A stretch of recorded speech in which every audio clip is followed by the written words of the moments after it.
This magnificent mural at the Canadian War Museum is by William Longstaff.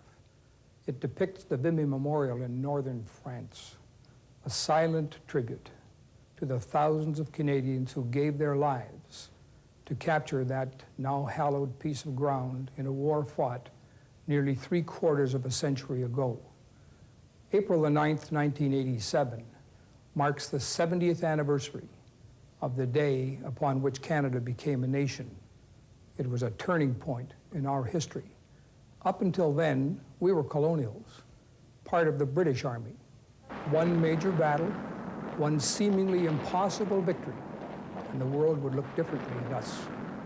The generalship was solid, the tactical plan a masterpiece, but it was the men that made the difference.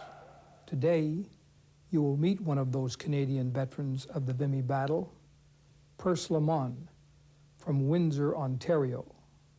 But first, we'll go to another part of the War Museum, where we can talk a bit about the battle itself.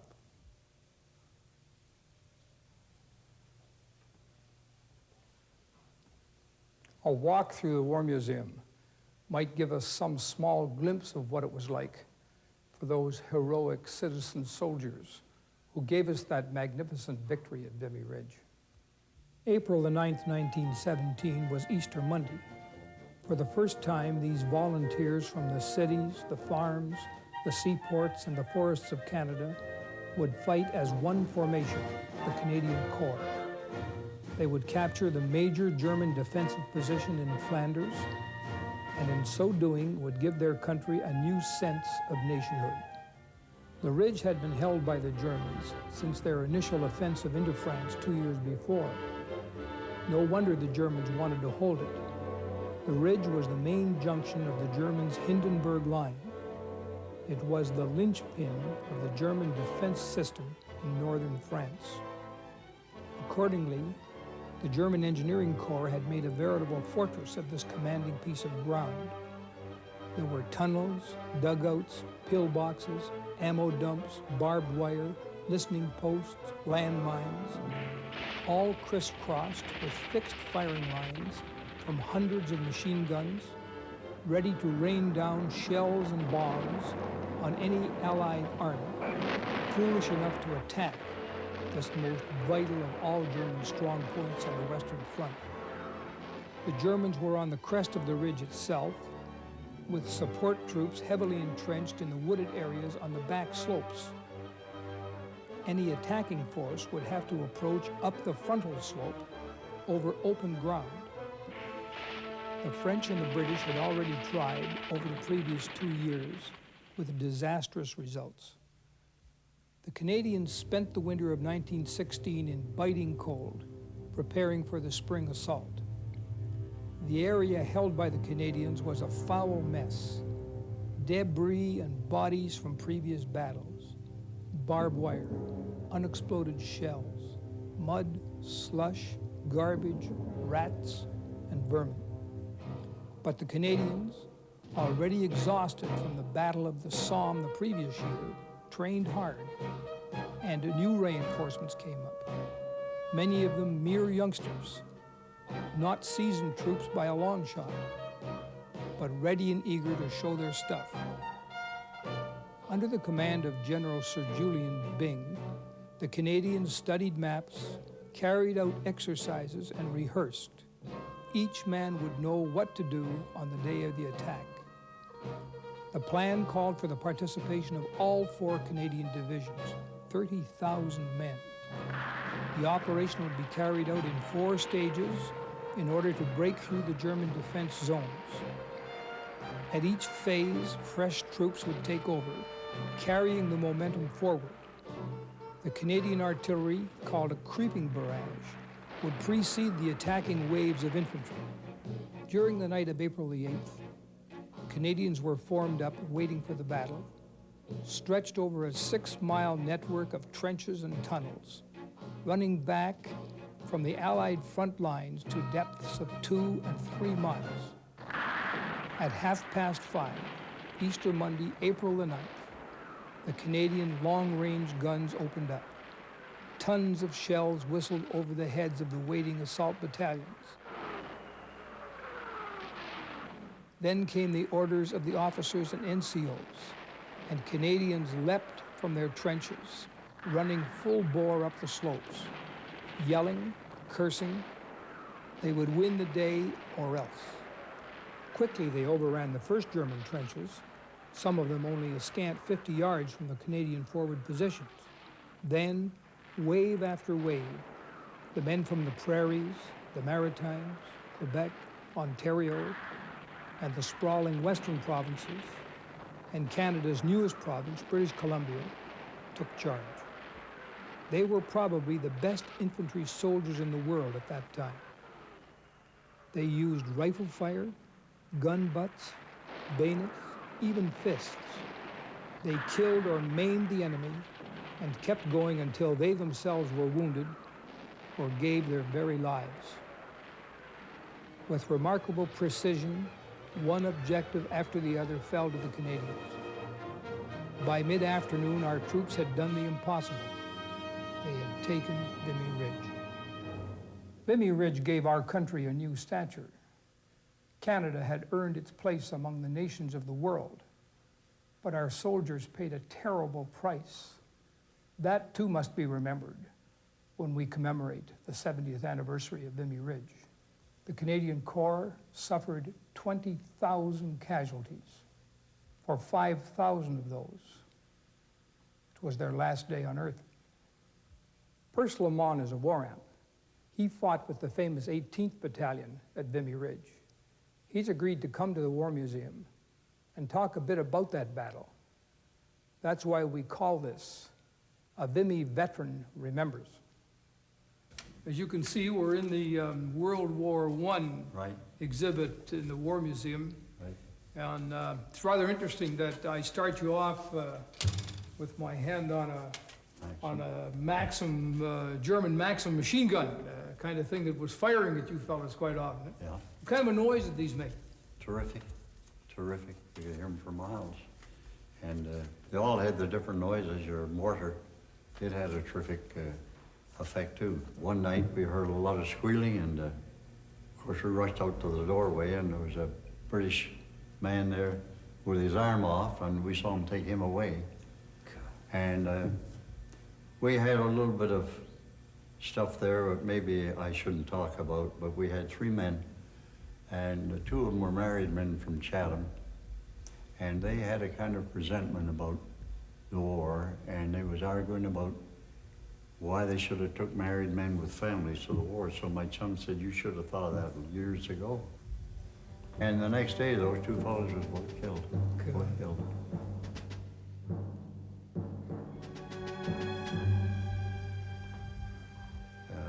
We were in these dugouts with the rats would run around the top. We used those stocking caps over our head, full of just sleep at night, because the bugger would drop the dirt into your face, you know, and this kind of stuff. And this was going on continually. Yeah. Tell me, how old were you at Vimy? I was 17. 17. Mm-hmm. And how old were you when you joined the Army? 16. 16. Yeah. How old are you now, Perce? I'll be 90 next month. 90 next month. Next month. Oh my God, amazing, amazing. Month. You were with the 18th Battalion. All the way through. And that was the 2nd DIV. 2nd Division. Tell us a bit about the 18th. Well, the 18th was, it was organized in London, Ontario. Mm-hmm. And the battalion was comprised of a lot of farmers around Woodstock and Thamesville and Blenheim and Wallaceburg and Sarnia and Chatham. And my chum and I was on guard duty in Windsor at that time. I was too young to get into the service, so we served on the Windsor Guard for 1 year in the winter. And we got our $1.10 a day for that, the same as the overseas guys got. So in later time, my uncle called from Chatham, said they were forming the 186th Battalion to come on down and join. So I was old enough then, so I joined. It was a rugged fight, and this shell came over, and it hit over the side of where we were laying in this ditch. We had 90 pounds on our back, and it started to get pretty warm. So a few seconds later, we was called to attention, and a 5-9, they called it a 5-9, they stand about like that. It hit the hard road, and the whole company went up in the air, the whole damn company. I crawled out of 42, dead. Is that where you lost your leg? That's when I lost my leg. Is that right, eh? Would this be a seat where they sit, eh? Yeah. Oh yeah, this is a seat. There's your leverage. Let's try them out. I don't know that one go down. Try it out. Yeah. Oh, Percy, See if I get- couple of old vets like us. Yeah, I think Oh. What was it like to be in the trenches day after day when the Germans were shelling? Well, as I say, it was a dog war, a ground war, a slow-moving war. We always had to carry 90 pounds on our back. We had no bed outside of when we had what billets we could find in the back of an old shanty or someplace like that. The 18th Battalion would have lost how many men in the Vimy raid itself, would you say? Well, I'd say maybe 600. 600? 600 men. Out of 1,000. Out of the 1,000, yeah. It was 70 years ago, 70 years ago. and I detect that even now, you find it hard to talk about it, to talk about the number of men who were killed. Oh, yes. It's still a miracle how I got out. I'll never know. Oh, you got it. I'll never know. No. Well, Percy, in this section, we have a model of the infantryman. Would this be how a Canadian infantryman would look This is, just prior to, say, the Vimy Ridge battle? this is exactly what. Now, this is the equipment they wore all through the war with the putties the way they are. And each man carried 2 grenades with him on his way when he got into the front lines. And 30 rounds of ammunition. That's a Lee Enfield rifle. That's the Lee Enfield. Now, this gas mask, when I first joined, it was just a pullover stocking with a thing to suck in your mouth. Just a little piece of rubber. It was a terrific damn thing. You could hardly breathe. That bag in the front, that's where his gas mask is. Right, Yeah. right here, yeah. The battles like Ypres and the Somme, Festubert, and a lot of these earlier battles, it was all in fighting, bayonet fighting, close fighting.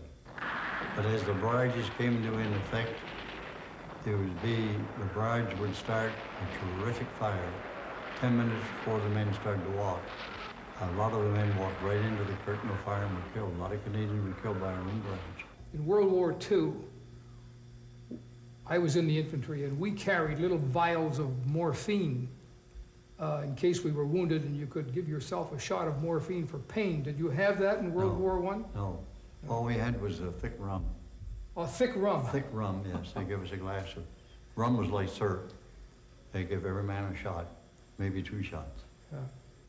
Come along in here, Percy. I want to show you something. This is a remarkable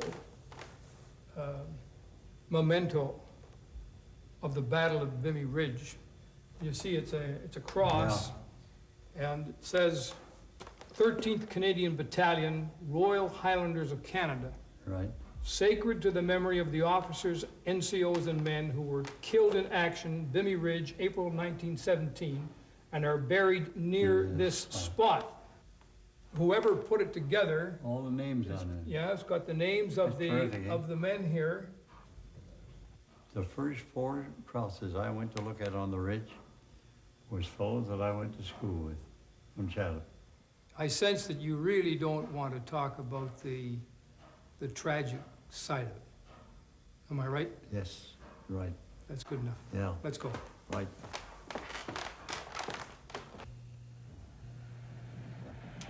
Well, Perce, I think we're standing here in what I consider to be the showpiece of the Canadian War Museum. I've been told by World War I veterans, and you can tell me if you agree, but I've been told that this is a pretty faithful reproduction Right. of machine gun emplacement. Well, it's a very good replica, very good.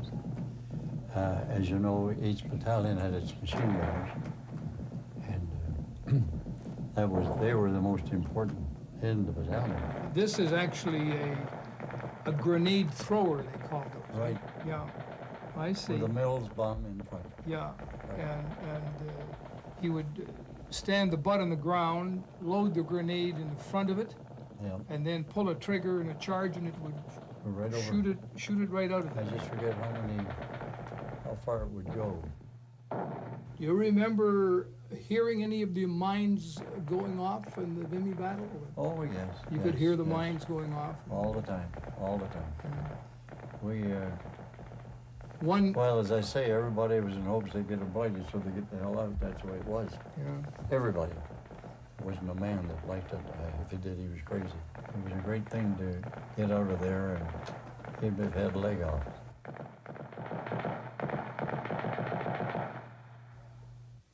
Well, Perce, we're just about finished our tour of the War Museum. A couple of questions I wanted to ask you. Why did you join the Army? Well, first of all, I thought I was on a crook's tour, but we soon found that out. My chum and I, we thought we had to get into it, and What was the morale of the Canadian troops just before the Vimy battle? well, I think the morale was pretty good. We were proud to think we had 4 divisions and was holding them. They held them all through the war, the 4 divisions. This would be the first time that the Canadians had fought together as one corps, Right. and you right, felt good about that. Right. April the 9th, 1917, in our history books, we're told that this was the day that Canada became a nation. Right. Did you have any sense of that at the time?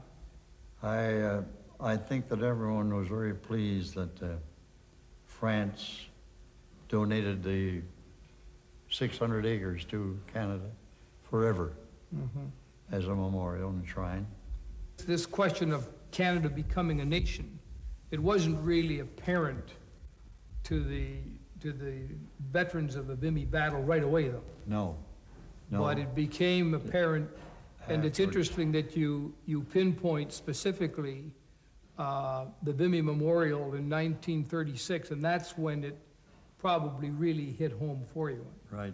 And I must say, Perce, that you and I have been friends a long time, and I don't want to mention your age again, but you're going to be 90 pretty soon. 20th the next And month. I can't think of a better veteran to visit with us at the War Museum Thank you very and much. take part in this film, which commemorates the 70th anniversary of Vimy Ridge. Thanks. Very pleased to be able to be here. Gallantry stood out among the Canadians at Vimy Ridge. In fact, there was never another occasion in any war where 4 Victoria Crosses were awarded for what was literally a one-day battle. The Victoria Cross is unique among gallantry awards. No other country has its equivalent. Britain's royal warrant of 1856 ordained the VC for conspicuous bravery in the presence of the enemy. Queen Victoria herself proposed the legend inscribed on the medal, "For valor." A distinguished Canadian who won his VC in World War II is Fred Tilson, a double amputee and a prominent member of the War Amps. Fred will be joining us at the War Museum to talk about the VC winners from Vimy. Like most heroes, Fred Tilson is reluctant to speak about his exploits. Yet he was recently singled out in a British TV documentary and in a book by John Percival on VC winners. I'd like to paraphrase a bit from that book. What Fred Tilson did on March the 1st, 1945 in the Hochwald in Germany defies description. He was a major with the Essex Scottish. He began his day leading his company in an attack over an open clearing. He suffered head wounds, which cost him the loss of an eye. Disregarding his wounds, he led his men on a charge to the second line of the enemy defenses. This time he was wounded in the hip. The fanatical Germans, routed from their strong point, commenced counterattacks. Major Tilson urged his men to hold on. he made 6 trips to bring up ammo, grenades, and a radio. On the last trip, he was wounded for the 3rd time, causing the loss of both legs. Well, Fred, you've been having a stroll through the medal section of the War Museum. I don't suppose you'd like to tell us how you won your Victoria Cross. Cliff, you know very well where it is. It's all in the citation. I wonder if you just talk a bit about the 4 Victoria Crosses won at Vimy Ridge. Well, Cliff, I think, as you know, there were 4. They were all Canadians. The first we have here is a chap by the name of Millen. He was a private and was with the 16th Battalion, Canadian Forces. And he silenced a couple of machine gun posts.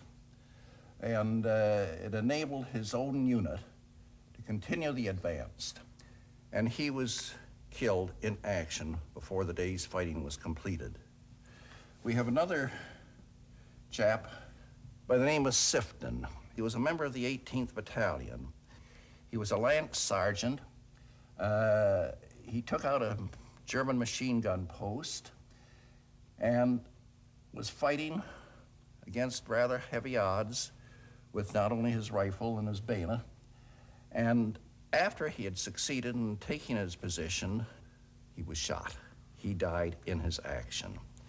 And we have another chap by the name of Pattison. His action at Vimy was with grenades, and because you use more than one grenade, I assure you, grenades and bayonet. He overcame this particular enemy stronghold on the ridge. He survived his particular action and continued. Unfortunately, he was killed about 2 months later. Now we have another man, McDowell, born down in the province of Quebec. And he was a captain in his unit. It was the 38th Battalion. And he took over a dugout, took 77 German prisoners. So there are your four boys from Vimy. Fred, in this film, we're talking a lot about the significance of the Battle of Vimy Ridge. Mm-hmm. You have any thoughts on that? Well, I think in general that Vimy Ridge is not appreciated for what it is. It was a 100% Canadian victory. Okay, thanks very much, Fred. We'll leave the War Museum now for a side trip to the Veterans Memorial Buildings, where we'll meet a proud Canadian, the Honorable George Hees, Minister of Veterans Affairs, and we'll see a magnificent new replica of the Vimy Memorial. The real Vimy Memorial stands at the very crest of the ridge. Its twin spires overlook the Douay Plain, about 5 miles northeast of Arras. The battlefield park on which the memorial stands was given as a gift to the people of Canada from the French nation. The memorial was unveiled by King Edward VIII on July the 26th, 1936. Every year, a group of Canadian veterans, usually headed by the Minister of Veterans Affairs, travels to the Vimy Memorial to pay tribute to those men of the Canadian Corps who, despite tremendous odds, captured this enemy stronghold. George, as you remember, I was there when this magnificent monument was presented to you, a stirring occasion done by Master Warrant Officer LaPlante of the Royal 22nd Regiment. Would you like to tell us a little about that occasion itself? Yes, well, it was a very exciting occasion for me because I had been looking at the memorial itself, of course, which I think is the most beautiful I've ever seen anywhere in the world. And all of a sudden, this replica of the memorial was unveiled, and I saw, in my mind, something just as beautiful as the memorial itself. I don't think I've ever seen a better replica produced by anybody, anytime. Mr. Minister, I wonder if you'd say a few words about the significance of the Vimy battle for Canadians. Yes, Cliff. I think that battle was primarily of great significance because it has rightly been said that this was the day that Canada came of age. It was the first time that Canada had ever fought as an army. And this was the turning point of the war, because as long as the Germans held Vimy Ridge, they were able to make use of tremendous munitions and other production facilities that were in that part of the country, and we couldn't get at them. And this had to be done if the Allies were going to win the war. And Canada was the country that was able to do it. Mr. Minister, would you say a few words about the significance of the Vimy Memorial as a tribute to Canada's war dead? Figures on the memorial and the replica itself, of course, are human figures. They are figures that make you realize the tremendous agony and sorrow of the mothers and wives of those who perished in battle, what they suffered. And to look at it as it stands out there on the top of the ridge and reaches right up into the sky, it is a thing not of triumph or of battle victory or anything of that kind. It is a human thank you to God for allowing Canada to have won a great and important battle in a terrible, terrible war. A nation which ignores its past has no blueprint for the future. April the 9th is a date which should be burned into the memory of every Canadian. When those soldiers answered the call in the 1914-18 war, it was to fight tyranny and oppression. Maybe they didn't know it, but in addition to a great victory at Vimy Ridge, they would give us something else, a truly Canadian identity.